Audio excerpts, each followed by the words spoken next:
Thurgood Marshall's speech, given at the Constitutional Bicentennial Celebration in Hawaii in 1987, called attention to the shortcomings of the framers of the Constitution and therefore the original version of the Constitution and how much it actually contributed to the progress America had made up to the time of Marshall's speech.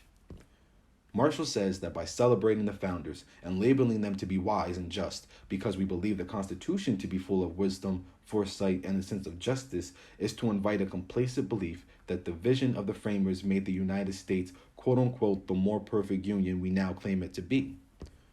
Marshall instead believes that the government they created was destined to fail from the start.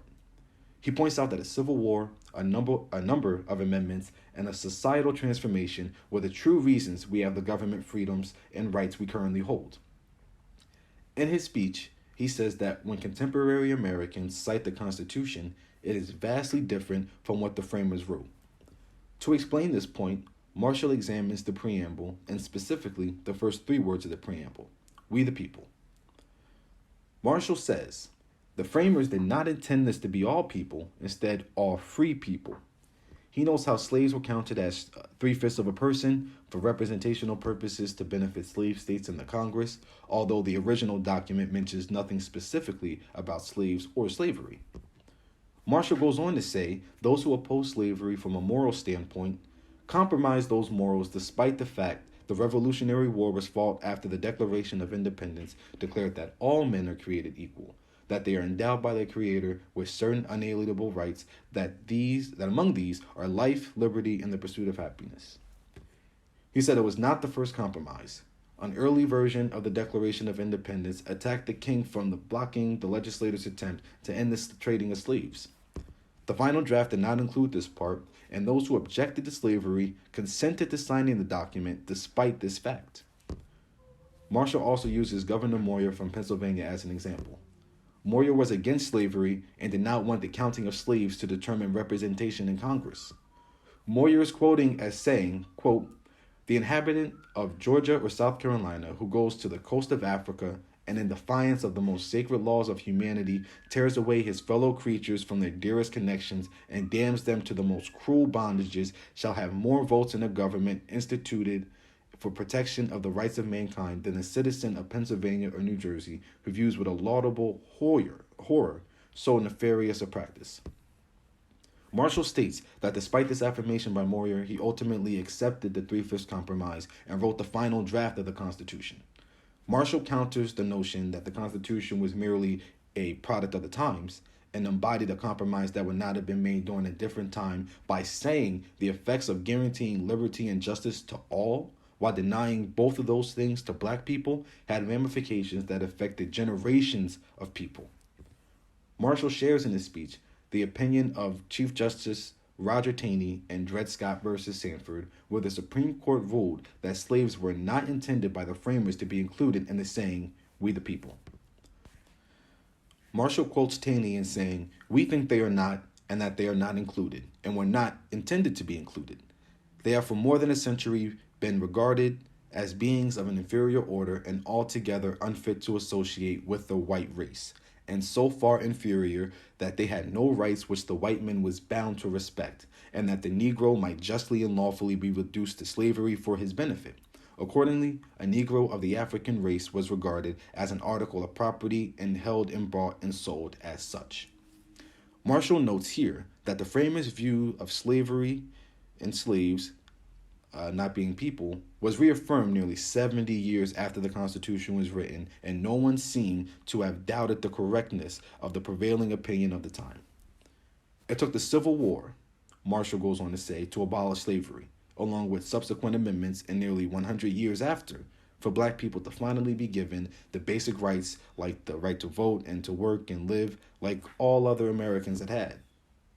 Well, except for women up until the passage of the 19th Amendment. Marshall highlights that throughout our history, the law determined the condition of black people.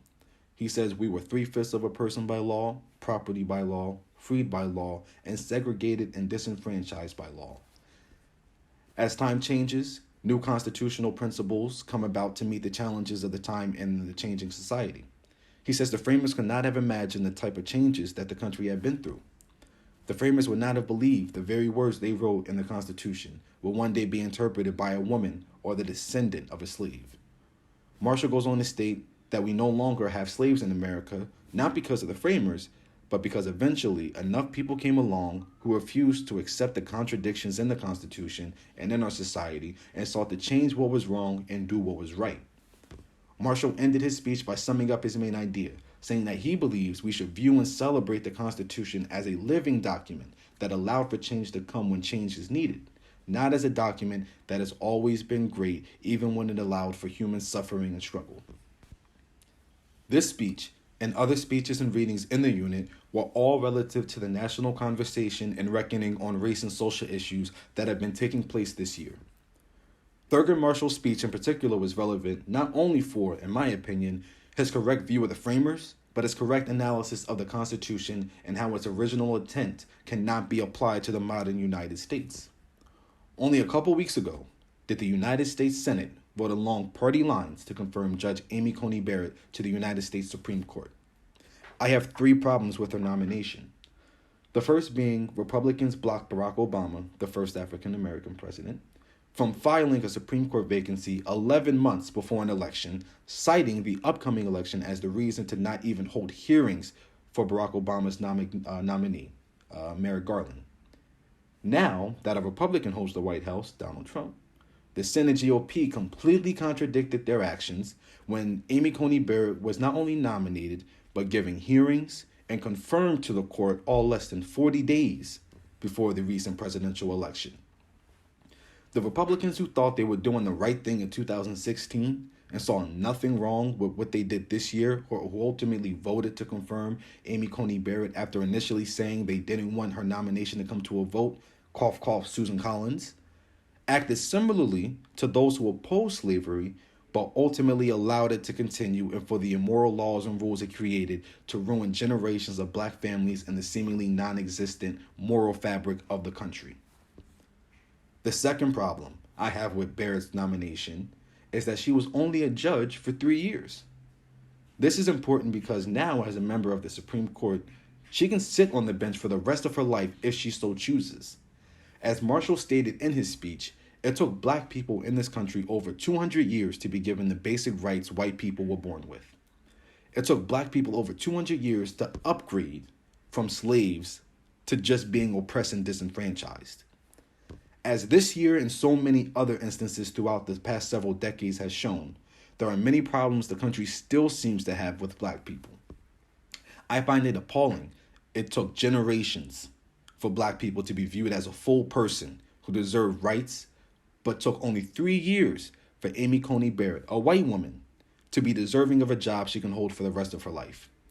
The final problem I have with the nomination of Amy Coney Barrett is the same problem Thurgood Marshall had with people viewing the Constitution as the reason the country turned out the way it did, and not the changes that happened along the way. Marshall believes the Constitution is a living document, meaning it changes with the time. Amy Coney Barrett is unapologetically an originalist.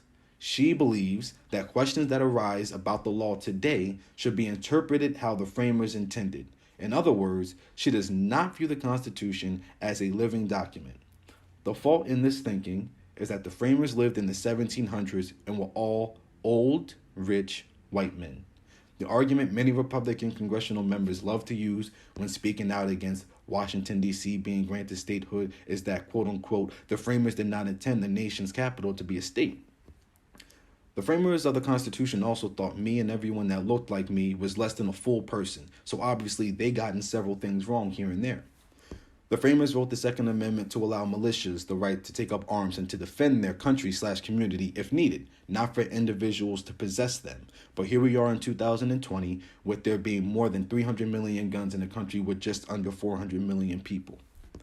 The country was not as big, did not have as many people, there was not as many countries, the world was not as interconnected, and technology was not as advanced when the framers lived compared to now. There are so many problems our country faces. Most of them are not new. They've been here for centuries and span back generations. As a country that needs to be progressing forward and looking to enact meaningful change, the last thing we need was a white person with a lack of experience, who believes the group of old rich white men who thought black people were not people but instead property, to be given a lifetime appointment to a position that could decide the fate of the livelihoods for millions of Americans.